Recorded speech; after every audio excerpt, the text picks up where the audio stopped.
నమస్తే గాయ్స్. 2 రోజుల ముందు 'బాహుబలి ది ఎపిక్' సినిమా అయితే రిలీజ్ అయింది. దాన్ని చూడడానికి నేను, మా అన్న కలిసి వెళ్ళాం.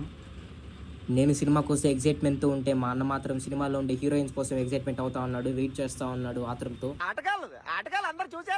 థియేటర్ లోపలికి పోగానే ఫస్ట్ మమ్మల్ని అయితే లోపలికి అలో చేయలేదు. ఎందుకంటే సెలబ్రిటీస్ అంతా సినిమా చూడడానికి రాకూడదు, మీరు వస్తే ఫుల్ క్రౌడ్ అయిపోద్ది అని చెప్పి మమ్మల్ని అయితే లోపలికి రానిలేదు ఫ్రెండ్స్. జస్ట్ జోకింగ్ పిల్లలు, నమస్కారం. సినిమా ఏందబ్బా ఇంకా స్టార్ట్ కాలేదు అని చెప్పి ఆలోచిస్తుంటే ఇంత లోపల మా ప్రభాస్ అన్న టైటిల్ కార్డ్ అయితే పడింది. ఆ టైటిల్ కార్డ్ మొత్తం వీడియో అయితే చూసినప్పుడు మైండ్ పోయిందని అనిపించింది. మొత్తం అంతా మంచిగా వీడియో తీస్తా అంటే మధ్యలో ఈ యాడ్లో ఒకటి ఎవరెస్ట్ మసాలా అంట. సో మొత్తానికి గంట తర్వాత మొత్తం బాహుబలి ది ఎపిక్ ఇంట్రో అయితే పడింది. సూపర్ ఉంది. నేను అసలు సినిమా థియేటర్కి వచ్చింది ఒక్క సాంగ్ కోసం, ఒక్క ప్రాణం అని డిన్ డిన్ డిన్ అని వస్తూ ఉంటుంది.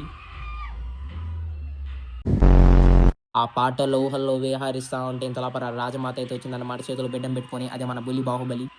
సో సినిమాని అలా చూస్తూ మన బుల్లి బాహుబలి, పెద్ద బాహుబలి అయితే అయిపోతాడు కొండెక్కు. సో ఇంత లోపల మనందరి ఫేవరెట్ సీన్ అయితే వచ్చింది. బాహుబలి శివలింగాన్ని ఎత్తేసి ఈ వీడియో గనక 1K లైక్స్ కంప్లీట్ అయితే మనం కూడా బాహుబలి లాగా బాడీ అయితే పెంచేద్దాం. అంత బాడీ ఎప్పుడు పెంచేది మనం అని చెప్పి ఆలోచిస్తుంటే ఇంత లోపల మన మాహిష్మతి సీన్ అయితే వచ్చింది. మాహిష్మతి సామ్రాజ్యం అని.